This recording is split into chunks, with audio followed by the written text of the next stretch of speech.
What is it, Lisa? It looks like a human skeleton, but these other bones look almost like wings. You mean like an angel? But it can't be an angel. Oh, no? Well, if you're so sure what it ain't, how about telling us what it is? A Neanderthal who got bitten by some angry fish. Oh, I gotta say, Lisa, it sounds like you're straining to do some explaining. Yeah, everyone's heard of angels, but who's ever heard of a Neanderthal? Dad, it's not fair to claim this thing as an angel. There's no proof of that. If you look carefully, you'll notice I never once used the word angel. What about that sign right there? That's a typo. It's a bone scraping from that skeleton I found. But no one will believe me until I can prove what it really is. Can't you do a DNA test or something? Certainly. Excuse me. I took a piece of this skeleton for scientific analysis. Soon we'll have all the facts. Facts are meaningless. You can use facts to prove anything that's even remotely true. Facts, Max.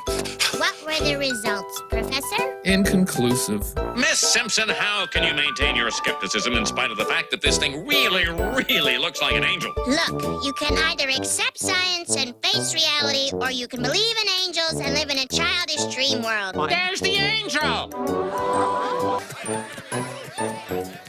I don't understand, Professor. Why didn't your test show the skeleton was a fake? I'm gonna be honest with you, Lisa. I never did the tests.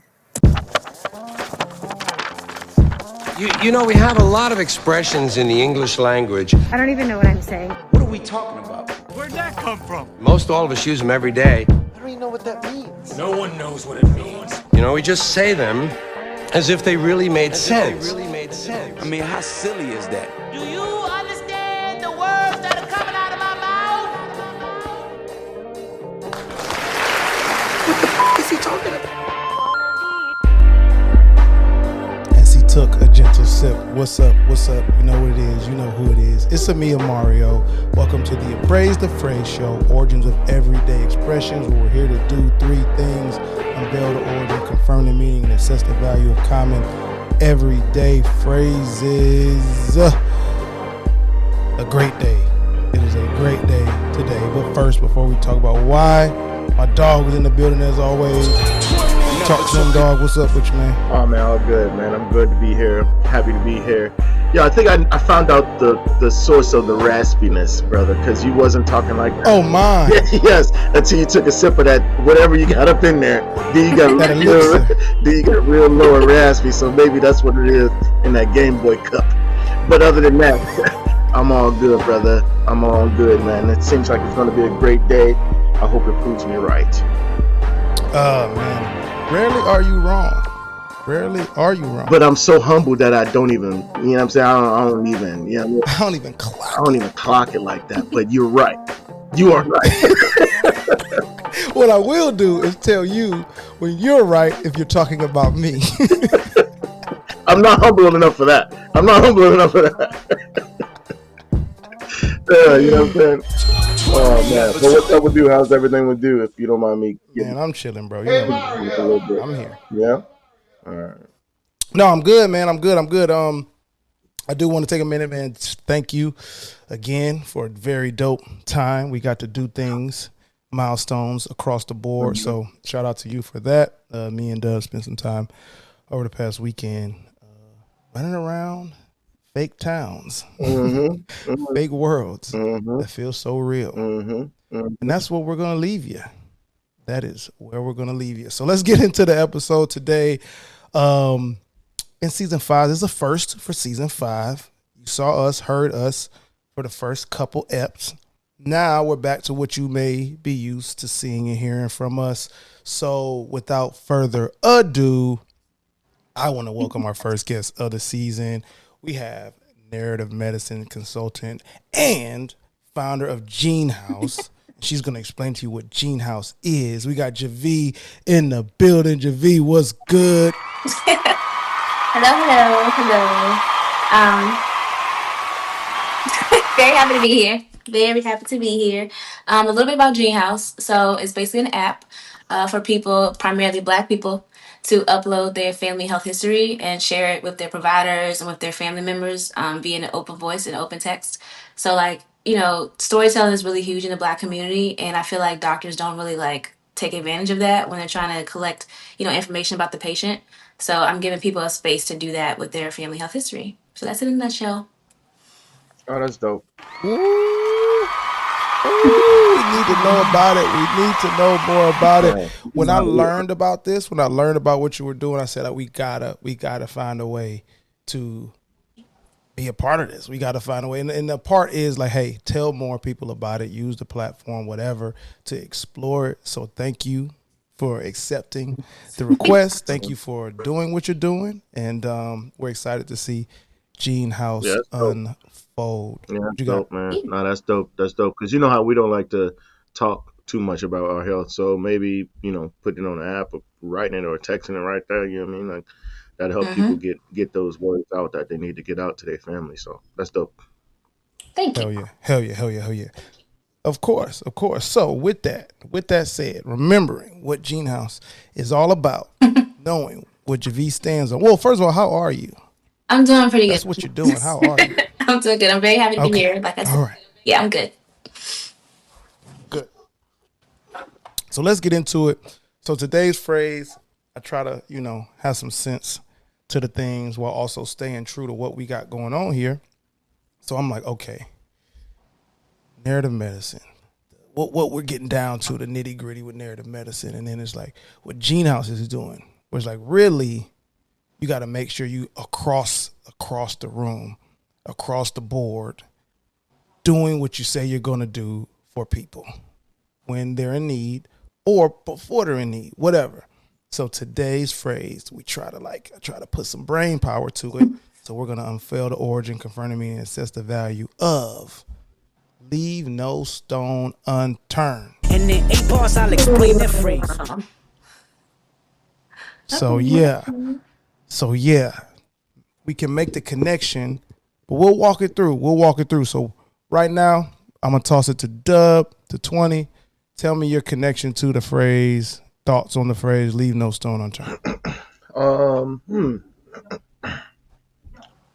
I feel like okay, let me start off by saying definitely heard it before.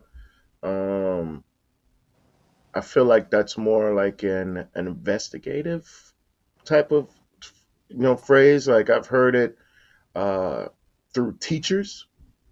If I could recall, like more or less like saying, hey man, you're not doing enough. Maybe there's more to do.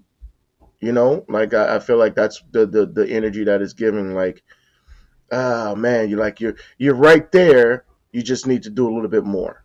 How about that? To keep it short and sexy. Like it's like, okay, and that's all I have to say about that. Yeah, you're on the right route. Oh, it's Forrest back? Is that Forrest is like, hey man, and 5 Eps.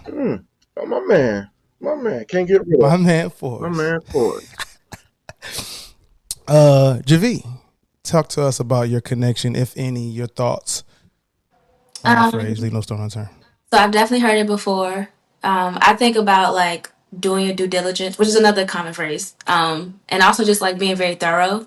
In the context of narrative medicine and genetics, obviously, when you are investigating, I'm going to say diabetes, for instance, if you have a patient that comes in there and you don't look at everything, like all their risk factors, including their family health history, you may like miss something. So when I hear that, I instantly think maybe like go back and make sure that you covered everything that you thought you covered, and then make sure there's something that isn't something new, So yeah, I think that's what I would say.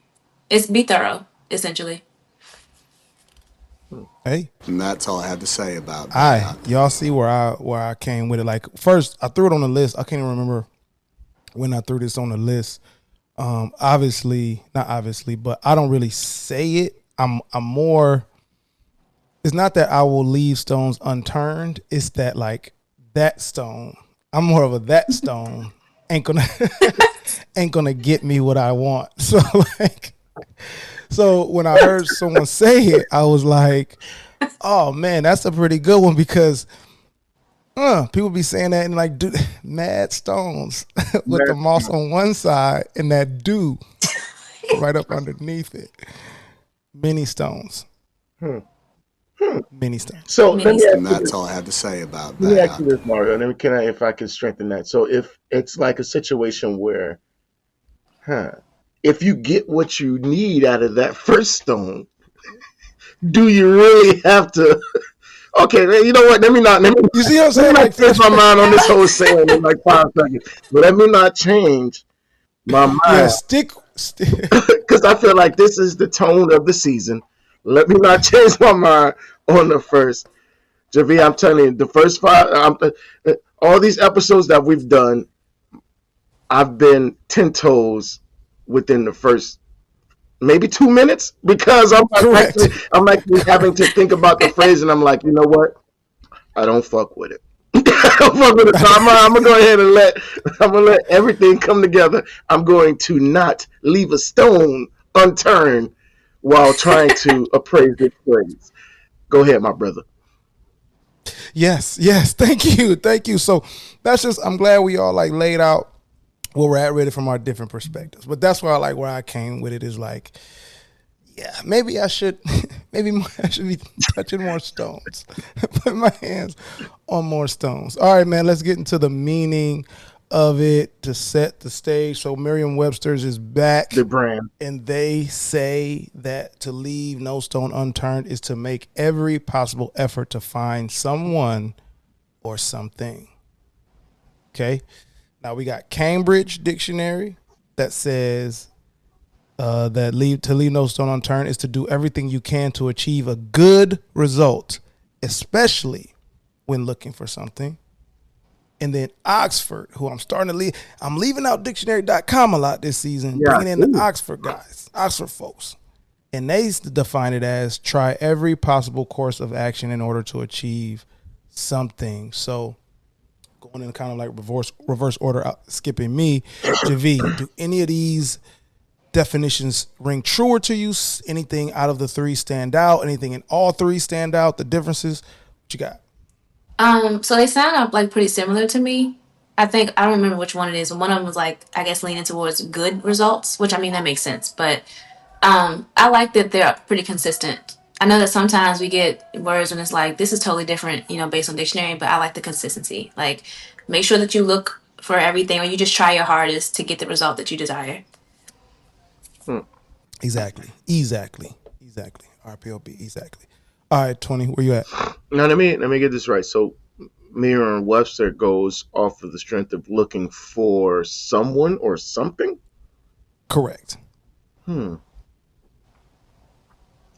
Off the strength. See, Merriam, that's where you lose me. That's where you lose me. That's where you lose me, man. I tried to give you some love, but that's where you lose me.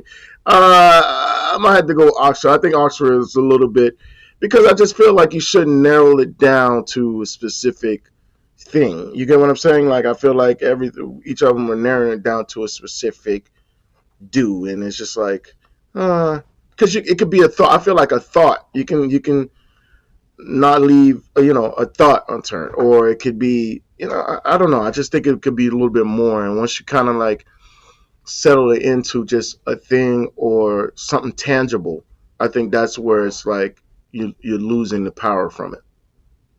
Okay, I'm with you. Heard you. This is not the time for me to push back or do anything. Also, I always like to say for the audience, if you're a first time watcher, listener, shame on you, but welcome, is that I have cheated in ways because I know what we're about to review. So I try not to lead some of the phrases I'm going to lead. So I'm going to lead a little bit here and say, like, I'm calling out Cambridge's distinct. The only main distinct difference is like to achieve a good result. I'm calling that out. Mm-hmm.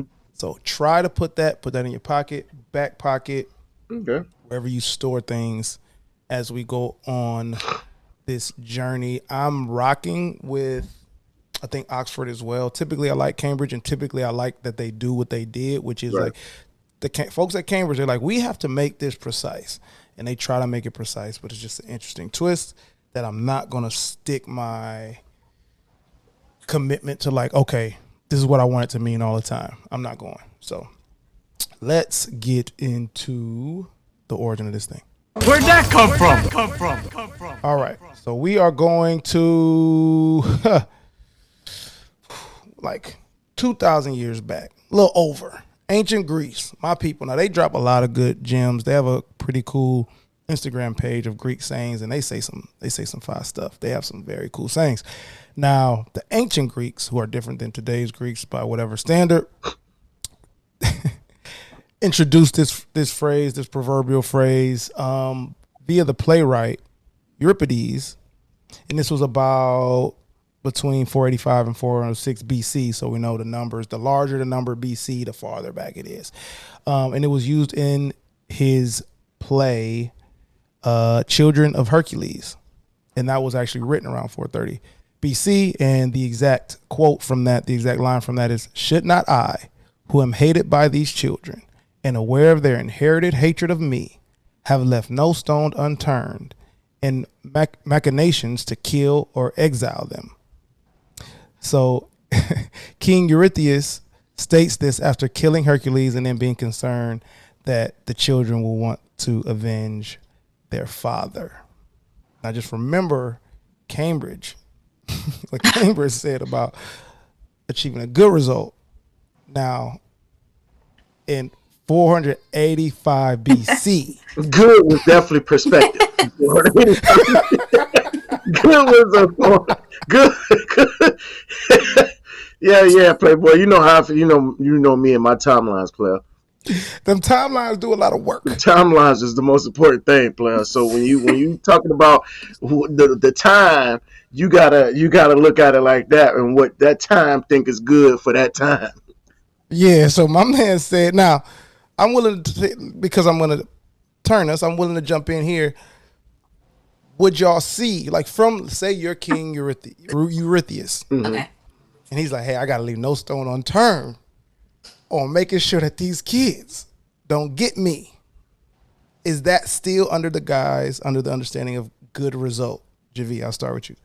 I would say yes, because good is relative to the person. So it's good for him.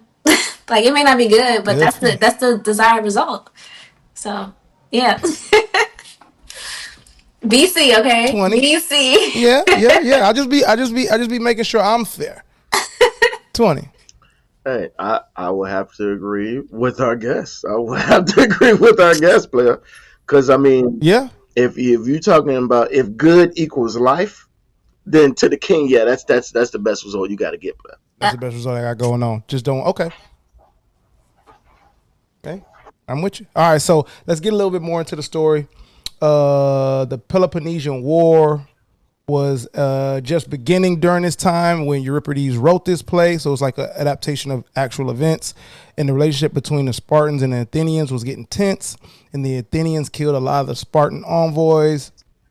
And the historian Thucydides, and then Euripides took that, what the historian said, and depicted like a brutal play and witnessed all of this and was like, I got to put this into action so people can learn. So the themes inside of Children of Hercules focus on actually the bravery of women, because the children are women, revenge, and hardships and consequences of the war. So the impact of the war. And the play also focuses on heroism due to the actions of the characters. We know what the main like triggering action was, which is the killing of Hercules, and then the suffering and grief that comes with that. So not only did King Eurystheus, utter and execute the leave no stone unturned theme, but it actually appears strongly in the way the characters, especially the children, relentlessly pursue every possible action to secure safety, justice for their father. So it's like, I think there's a funny irony here where the dude that says it is talking about like protecting himself and killing the children, but the actual, more so, the actual phrase is unveiled and executed through them like, hey, we're going to do anything to avenge our father. Mm-hmm. So like, yeah, cool saying, but the thing we're going to do is this. So the characters refuse to stop at like a half measure is what we're going to call it. Like they stop at half measures to explore every human divine channel to reach their goal. Like they want to make this happen. So starting with JaVe, I'm going to ask both of you, I'll jump in here too. Recall an instance where you refuse to settle for a partial victory or even any compromise because you believe the full goal mattered so much. and then tell me if you got it in you. Tell me what happened at the end.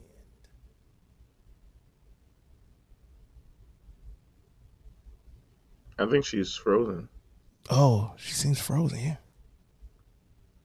All right, you go ahead and answer then. Oh, okay. It's just, you know what? It threw me off because she looks like she's ready for my answer. Correct.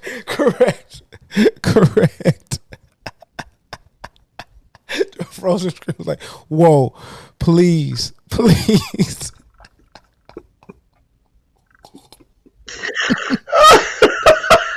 Bro, like, A1. bro, because it was hard for me to get it out there because I have to see it in person.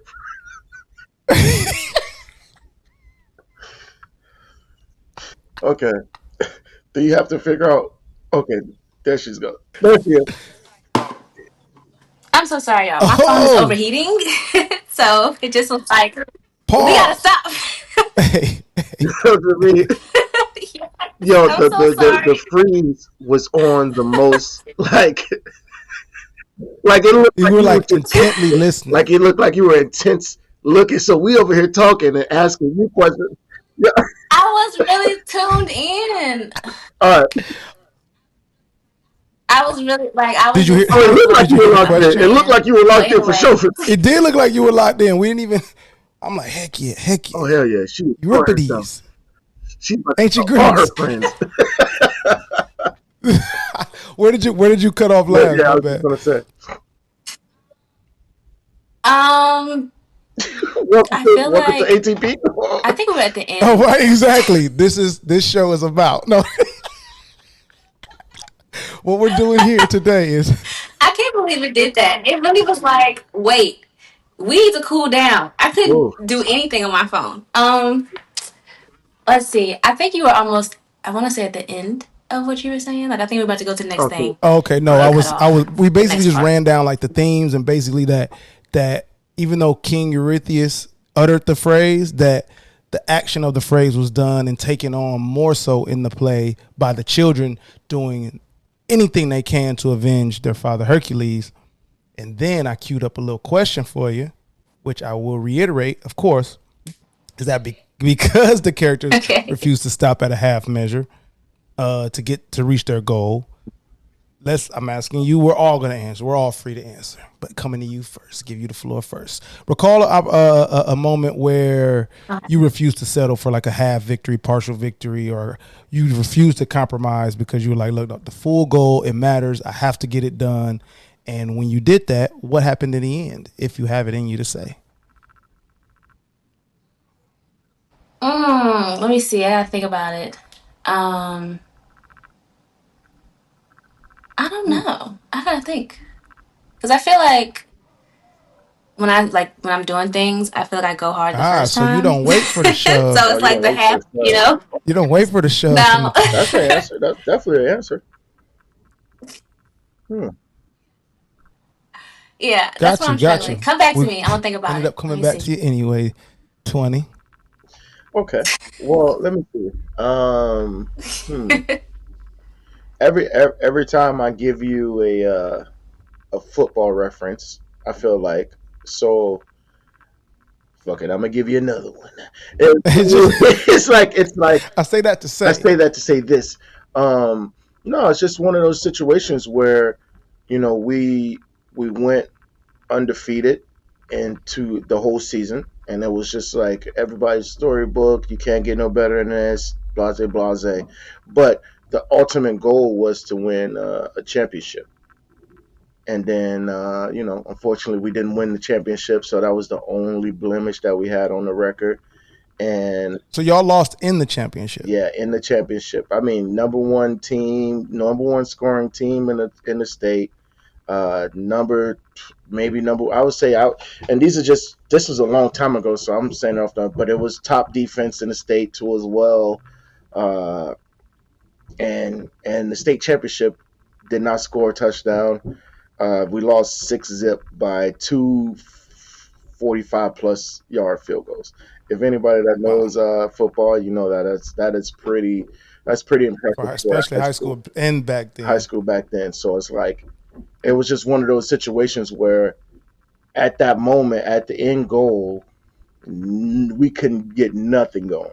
And it was when we were burnt out. And then a lot of people was like, you put a lot of your energy and a lot of yourself into the journey, and you don't have enough of the destination. I feel like that was one of the moments where, that kind of came full circle for us. Like, okay, well, enjoy the journey, bro, because you never know what the destination holds. And you never know if you have enough for that destination when you get there, because you're putting so much out on that journey to get there. So I think that's the best. I mean, I hear you. That's interesting. I didn't connect what the impact of leaving No Stone Unturned could possibly do outside of you tried everything. Yeah. Turned every stone. You turned every stone, and by the time they don't say the phrase, they don't say that. They don't say, hey, 3 of these stones, couple 100 pounds. Yeah, these are heavy stones. You got to turn heavy stones to flip. So by the time you flip that last one, you might not have enough. Can you do anything with what's underneath? Exactly. Can you do anything? And that's an interesting take. And I want to open the floor for that real quick before we keep pushing through the history. But like, has there been a time where it's like I exhausted everything, found it, and was like, man, I'm burnt off this, man. I mean, I know I got a few, because I'm gonna do everything I can, man. Right. Everything I can. Again, I won't turn every stone, because I'm only gonna turn the stones that are on my path. Like, I'm only gonna flip the stones that are on my path. Okay. So, but once I recognize, like, do I gotta widen the path, or if I pivot, like, say the path is paved and I pivot to the grassy knoll, where there's probably way more fucking stones and debris. Then I'm like, damn, dog, I'm really tired from checking everything up under here, and it really was a shortcut to the same path. It was a shortcut to the same path. And now I'm fatigued, dog. Like, I'm fatigued. And you're like, man, like, I'm gonna just take a break. And I felt that before, and many times. I mean, I'm divorced. I'm a divorced man. So dog, I will say that I flipped that's one of the time. Hey, man. Hey, that I'm indoctrinated. So I'm flipping it. I come from the chat, so you gotta flip every stone. Niggas is over here like, hey, yeah, did you check that stone? I'm like, that one? Why would I flip that one, dog? Why I flip that one? Yeah, I knew I shouldn't flip that shit.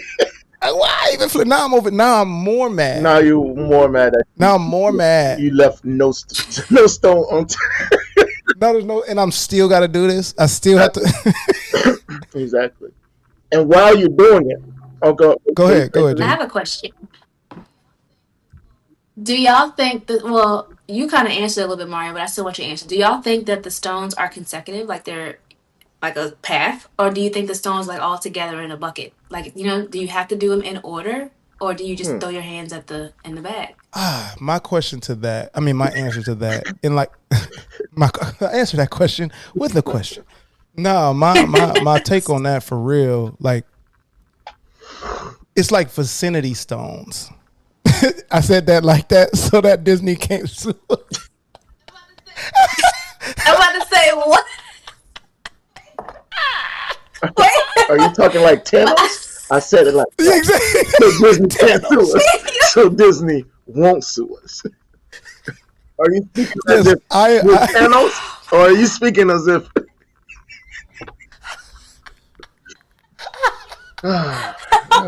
Yes, Thanos and the vicinity stones. Yeah, exactly. So Disney can't come for us. Can't come after us. Oh my goodness. That's crazy. It's crazy. It's like So I'm like, I think we are, if we're talking about like the what we're responsible for turning, flipping the stones, there is vicinity. Mm-hmm. And sometimes you don't recognize what your vicinity is and what it's not. So like if what you're doing or what you're trying to get done, or if the goal includes public spaces, you know what I'm saying? Like you probably have a gut feeling that it's not. That's a public space. If it's over there, it got to reveal itself.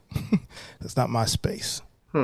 Whereas, but you might still like it might still be your duty though to turn those over if you want. If the thing that matters the most is the end result. If you're sticking true to what you're trying to get done, and that's the conflict for me. Sometimes it's like, man, how much will I go here? Now again, I'm a man of duality because what I'm saying is that I'm not going to turn every stone that I don't think is the right direction, but I will turn every stone in my direction. Whether it's like, only thing I won't do is turn over what I think is someone else's stone. It's the only thing I won't do. Yeah, I think that's the difference what you're talking about. Because sometimes I feel like majority of this phrase goes towards you and someone else or you and something else. But I feel like with us, we think more of like we don't really need anyone else, as opposed to the stones that we're turning are for ourselves. And it's like we have enough and we've done enough in our life to know that, yeah, we don't have to turn every stones to get through it. I'm not, yeah. Like someone else is gonna have to sell me. Like that's where I stand right now. Tell me on turning every stone. Like you're gonna have to sell me. You have to turn on it. All right, let's keep it going, y'all. We still gonna get prompted. Hold up. What happened? JaVe, you ain't get away. Oh yeah. Oh, I think I'm gonna use school. So I started undergrad in 2008. And I was supposed to graduate in 2012, but had a huge death in the family, slowed me down. And I could have not finished school because it took me a very long time to get through undergrad, and I could have just found other ways to get to my goals. Because I think I could have done GeneHouse without my degrees, but I was like, no, that's not satisfying to me. Like I need to graduate. So I literally graduated with my chem degree almost 10 years to the day of when I was supposed to graduate. And then that still wasn't enough. I was like, nope, I'm not done. I feel like there's something I can learn through narrative medicine, which is why I went to grad school. And I think about it all the time because I really could have stopped a long time ago. And it may have been a harder path for me to get to GeneHouse and all this, but I just wasn't satisfied. Perfect. Like that wasn't enough for me. Yeah. So. Okay, real quick, briefly, because I know it's not the end, but because you said I could have done GeneHouse without it. Do you feel a tangible difference or a palpable difference doing it and saying like now you're in the GeneHouse journey? You're like, man, like I said, man, I flipped that for that. Watching all these other motherfuckers not turning stones. I had to watch all these motherfuckers not turning stones. It's still going. I'm over here turning stones. Turning stones. Turning stones.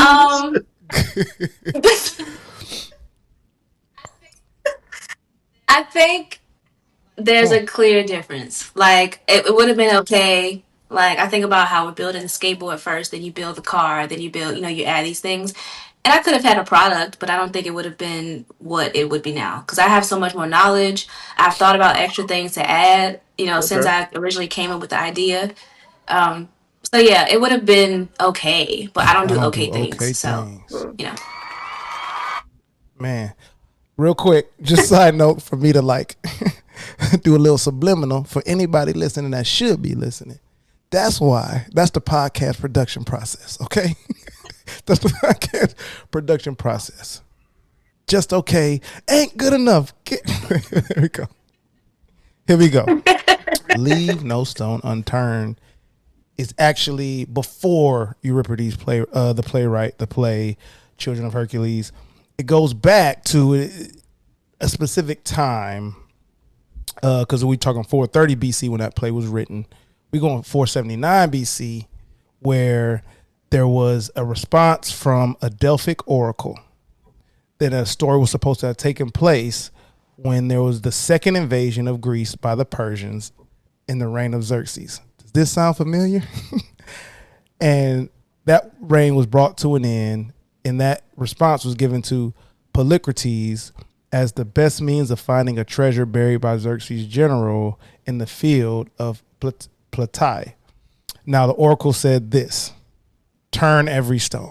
That's what the oracle said. Now this is not a story. Like, they have oracles at this time in Greece, and this oracle said to this person, turn every stone to help end this invasion of Xerxes and the Persians to Greece.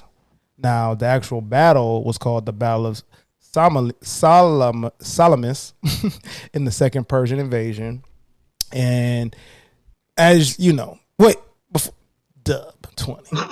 Do you know what this sounds like, right? It sounds like 300. That's what it sounds like. Yes. I'm listening like you say Leonidas, but I don't know exactly if we're gonna get sued for that. You know, exactly. That's what it sounds like. I had to get that out the way because I was about to go into like the fact. I'm like, am I going to leave the elephant in the room? Season 1, you know? Exactly. Shameless plug. No. But it actually is like the battle is real, the invasion is real, the oracles are real.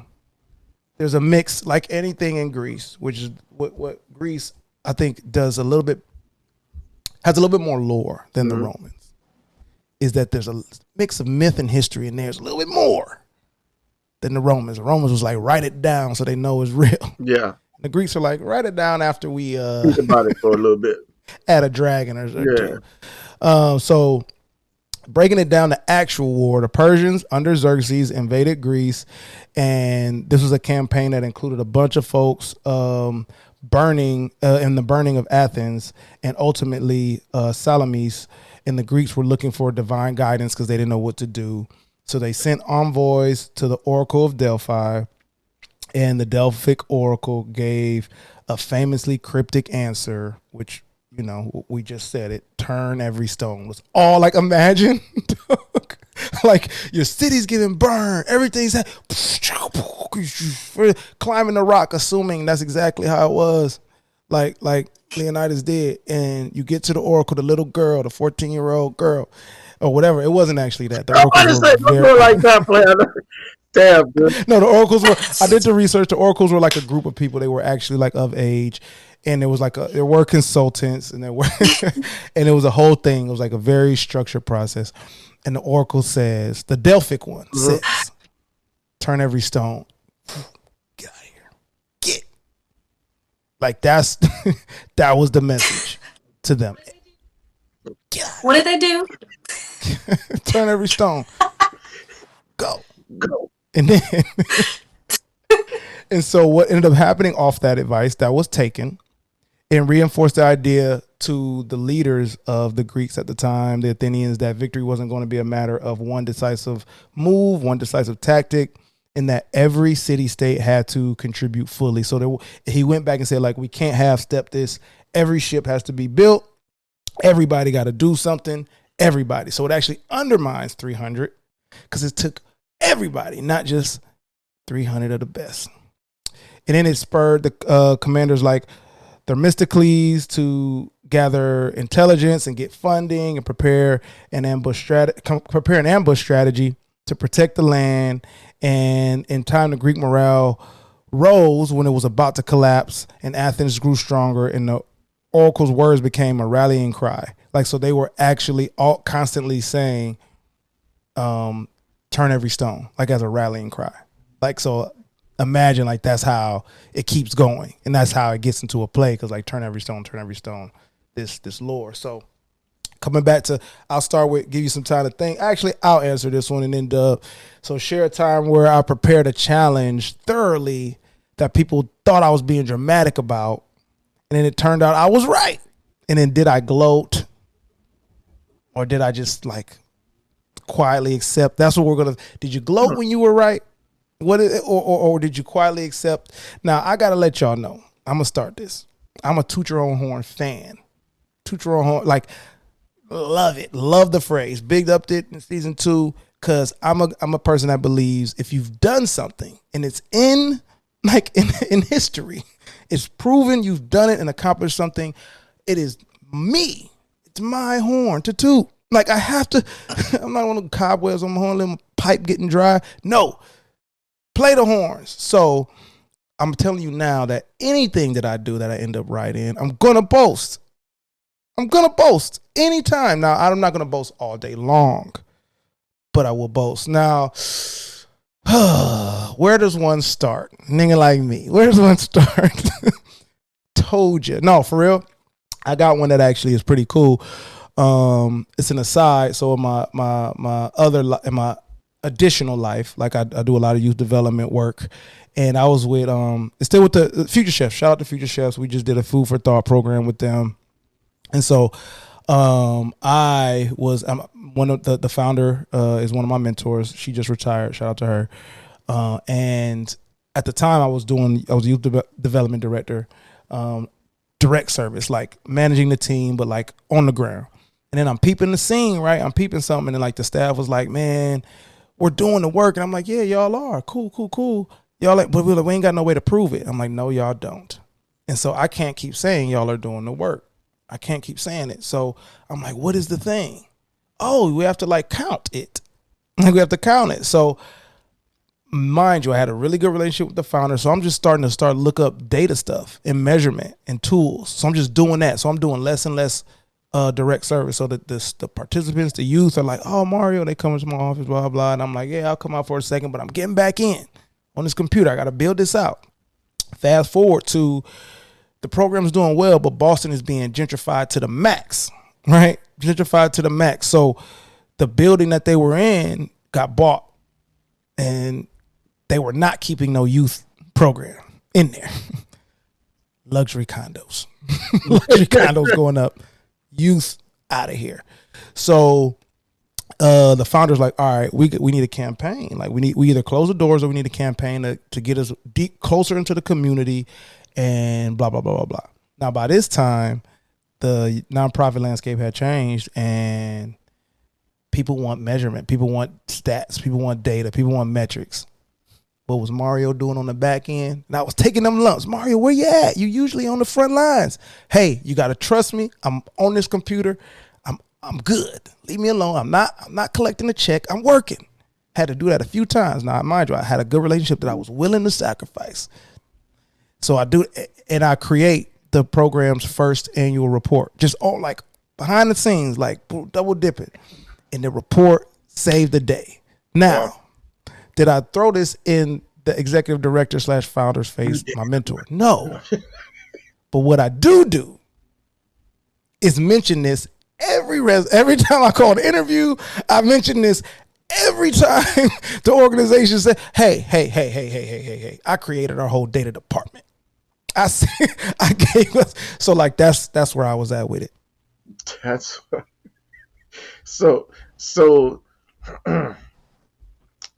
so you okay, I get it. No, I ain't gonna digress. I get you. No. That's honestly I would too as well. Just so you know, forget. Just so you didn't forget. Because now that it's in place, it's like, oh, you forget where this came from? You forget where this came from? Oh, you think, oh, we have a data department. Oh yeah, you mean the Mario Darnell-Haas department? Yeah. Put me on the letterhead. That's where you know. You got one. That's where you know, bro. When you got that middle name, I gave y'all some time. You got to get that middle name on there. Go ahead. Okay, I think I have one. In the spirit of healthcare, I'm gonna say COVID. So I started talking about COVID in January of 2020. And I started tweeting about it. I remember I went back and I'm like, "Yo, I said something about this in January." And I said, "I think we should be paying attention to what's going on overseas with COVID." And I started yelling about it. Everybody thought I was crazy. And then March came. And I couldn't even be excited about it because it was COVID. I can't even be like, see? Like people were dying. That's actually valid. JaVe, that's actually... You know what's crazy, though? Some people were like, see? Oh, because I was. I ain't gonna lie. Like, you know what? That's crazy that you said that, because I definitely was one of those people. I was like, Oh yeah, that thing coming to America. I was like, I'm like, wait, nah, they ain't gonna let Oh, it. it's Gotta already cross. here. Oh, that thing crossing the ocean, Playboy. That thing crossing America, and then all of a sudden, exactly. I January was like, 20th. once that first one hit, I That's when was it like, was. it's here. Somebody does. Somebody does. That's crazy. Damn, I wish you could have glowed it, but I get why you didn't. I get why it was a sensitive time. Yeah, because people sensitive time. Cause it's like I was angry. I mean, I feel like you know how in all the movies, the disaster movies, nobody listens to the scientists because they're like dropping their papers. Like they just seem like they're just not together, but they know what they're talking about. For real, That's how like we always feel. disheveled papers and stuff. I actually, that's like that makes me think of like what, like where would in the role in those movies. Like there was a question I think I ran into, and I'm like, and someone asked, in what how long would it take for you? Like, say there was a one of your friends is maybe an apocalypse, the start of an apocalypse, and one of your friends are in the circle or like starting to lose, like turn, or are telling you like this is what's happening. How long would it take for you to believe it? How long would it take for you to be like, hey, this is okay, cool. Like if you get bit, you turn into it. Got it. Okay, cool. Like all I would need was one in a possible, dog. Yeah. One in a possible. So like you would believe before the instance. Oh yeah, I don't need like that makes sense enough for me. Like to not like try that. Heard that. No, I feel like that's true. Like because I feel like I've seen enough movies where, like you said, people didn't want to believe, and I'm like, I'm always talking shit about the person that denies the facts. That one, it's always that one dude or that one woman that just like, there's no way, man. There's no way. I'm shitting on that person the whole movie. Every time. Not even more so. I'm hoping that person is the first casualty of the like. Yes. And that's the nicest way I can say it, because I'm like, oh, I cheer for when that person gets got. I cheer. I do a little cheer when that person gets got. Natural consequences, man. Yeah. Natural consequences. Mm-hmm. Yep. The best. The best I didn't do it. The best. I didn't do it. The best kind. The law. Newton's law did it. No, it's not me. The best kind. Science did it. Dog, it's crazy. Like even like the whole like the trope where like the crazy wife trope, right? I'm like, dog, like, all right, man, I might complain to you, baby. We really got to. Okay, all right, we can leave. There's ghosts in the house, but okay, right? All right, man. Let's wrap this up. The phrase is sometimes like more so told outside of that the war part, like the whole like war cry is actually used to help you find treasure. Like so, a good luck phrase. So I told you about how the oracle was like the Polycrates or whatever. He was like, okay, you can find a treasure, Xerxes treasure. That was the fake part. Like there was no treasure. It was just a rallying cry. But the phrase actually like split down the middle really in Greece to talk about finding treasure and used as a general term to get people to find treasure. That's not how they funded the war. They collected funds, but they thought some people still think that they find the treasure. Like they found the treasure through this stone turning. Yeah. And that's why it's so popular. Now, there's another phrase, the French equivalent over time is one I want to bring to the table just real quick because I rock with it just to get y'all general thoughts on it. And it's the literal translation is to move heaven and earth. That's like their version and translation of that. Does that ring more true to the phrase, to the essence? Or y'all, or is that something where you're like, they took it left? Yeah, I think. Go ahead. I think they took it left a little bit because that makes me think of by any means necessary, not necessarily leave no stone unturned. Like cousins. Yeah, because you can have one stone that you turn over, I guess, and then whatever's under that stone is what's having you move heaven and earth. You may not even need the other things, but by any means necessary, it seems like they connect to me because when you're moving heaven and earth, it's like you're literally putting your all into whatever this is to get it done. That okay. I see. So it's like I see the effort subtlety. versus, Yeah, you know, yeah. I see the subtlety. yeah. Where you at, 20? Before I add my thoughts. like for now, let me start off by saying this. I've heard "Move Heaven and Earth" more. I think that's It's French. Yeah, I feel like I've heard that more. But still, it doesn't move it for me. If that makes sense, it doesn't move it for me. Only because it's like a situation where, okay, well, are you saying don't let anything stop you? Are you like JaVe said? Are you going to more of an effort thing, or what if the person who's moving heaven and earth, is easy for them to move heaven and earth? You get what I'm saying? Yeah. Like, so it's like one of those situations where, yeah, I don't know if it's too relatable. I don't know if it's that much relatable. I think they were just trying to use two indications of something that to a regular person is impossible. Yeah. But they're saying to do the impossible, as opposed to turning stones isn't something that's impossible. It's more like just put I feel like that's more of like effort. That's more like using. That's real. That's real. To move heaven and earth. That's real. And actually, when I hear y'all explain it, especially JaVe, hearing y'all explain it, I'm like, that is the difference I was talking about in the beginning. Right. That's like literally what I mean. Like, right. I will move heaven and earth all day. Like sheer will. Like I believe my will is strong. I have a strong will. But I'm like, I'm going this way. So any stone that's like over here will get none of that. Like if it's flipped, it's because I moved heaven and earth, not because I'm like specifically turning it. You know what I'm saying? So cool. We got through it, man. So it's a Greek phrase. It comes from Greek, the Greeks. Let's go. We got through it. We got one more thing to do. Let's grade this thing. So we got 20 with the power grade. It's eloquent, flows off the tongue. No, that's me. The power grade is the impact when it's said. And does it move rooms? Does it actually get people to win a war? Does it move heaven and earth? I would say it's an A. I would give it a good A. I'll be honest with you. Okay. Like this, and only like I said, timeline. It definitely fits. If it checks the box, you know, and the fact of the matter that it is still used today.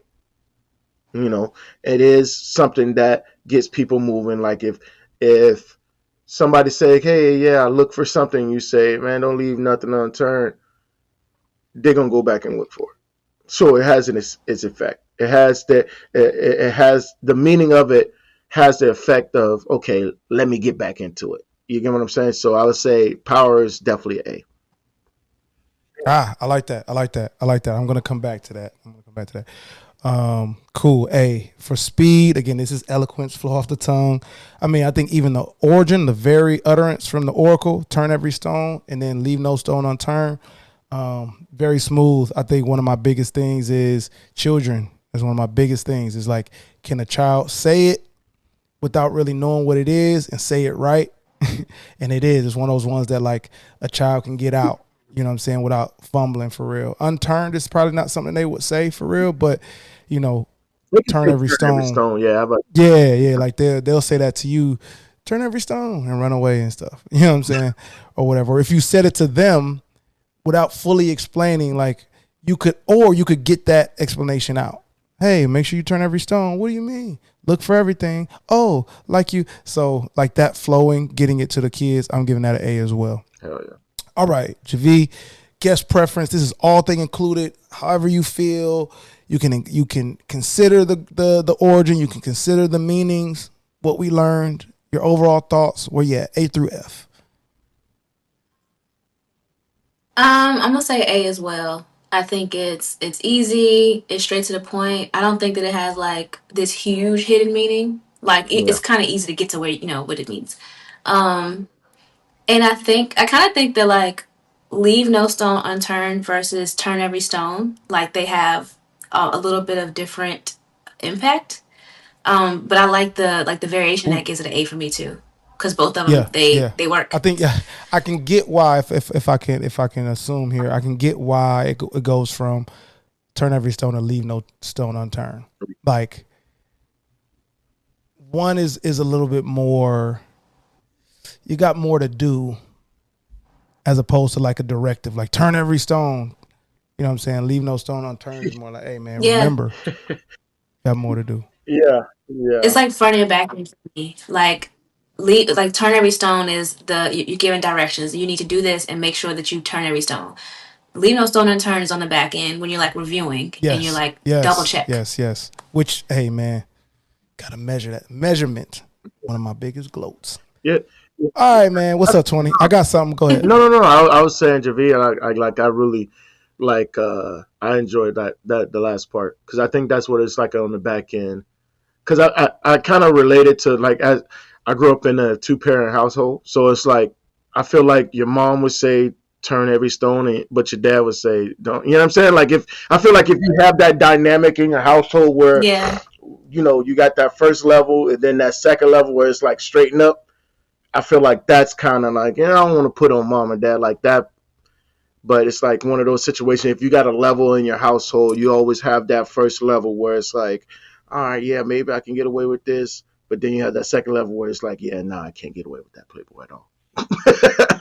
I like that. I like that take. I'm actually going to piggyback off that a little bit, and go from a parent's lens of like not saying it, but the ability to like doing it and like the importance of it. Like it really is an interesting thing for me, because it's one thing you gonna do. Like in theory or in heart, you really never want to leave any stone unturned for your child. Yeah. But in practice, you're like, dog, like I can't. I'm tired of these. Time alone, like I can't turn every stone for my kid. Like, yo, like how much ahead you have to be. You know, how much of a privilege it is really to be able to leave no stone unturned for your child or loved one. We can even go loved one, but I just go with child, because like the idea that a parent would do anything for their child or whatever, or a guardian would do anything for their child or whatever, like is there, it's already implanted. But like for a loved one, like you're working against time even. Like if it's outside of you, if this phrase is outside of you, the time factor is tough. Yeah. It's tough. It's tough. Yeah. All right, man. We got one last thing, so I'm gonna toss it to 20.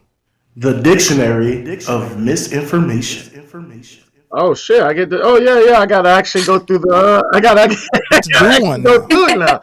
All right, JaVe, here we are. Well, thank you so much, man. This is the favorite part of the show. Fan favorite, some guest favorite, some host favorite. What we do is me and Mario. We ask our guests after every show to give us a letter out of the alphabet. We found this book called The Dictionary of Misinformation, and what it does is... Well, you ain't got to do that, brother. Hey, listen, I love it, bro. We put it in the button so we don't have to pay you every time you say it. And I'm going to keep saying it. I'm going to keep saying it. Because I like what I said, then you hold up the book. But anyway, JaVe, not to digress, we found this book called The Dictionary of Misinformation. And what it does is just informs you about things that you might have been misinformed about. So what we ask for you is to give us a letter. Okay. And what Mario is going to do, he's going to go through the dictionary and find out something that starts with that letter and just try to help you get better information about it. Now, the thing is, we don't argue with the dictionary. We don't argue with the dictionary. It's the final say so. Hey, it's in the book. It's in the book. All right. So you go ahead, give us a letter, any letter. X, I think we're out of, and X Z. We're out, and Z probably. But other than that, you can pick any letter. I'm gonna choose G for GeneHouse. I'm going to. And then he finds GeneHouse actually is. So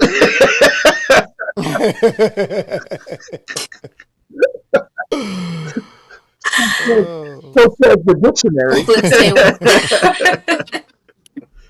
Oh, this is a good one. Hey, JaVe, in another twist of beautiful fate. Sweet, sweet fate. Sweet, sweet fate.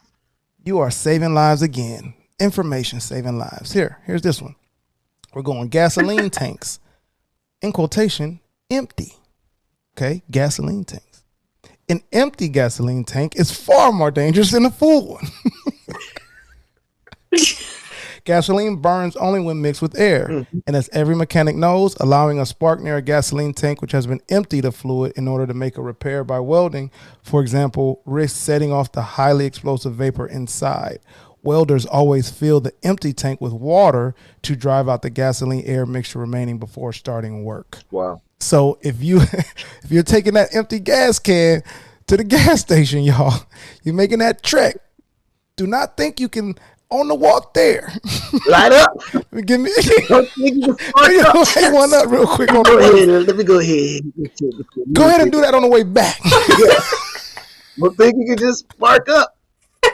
Don't think you can do it. Don't do it. Just spark up, all right. Hey.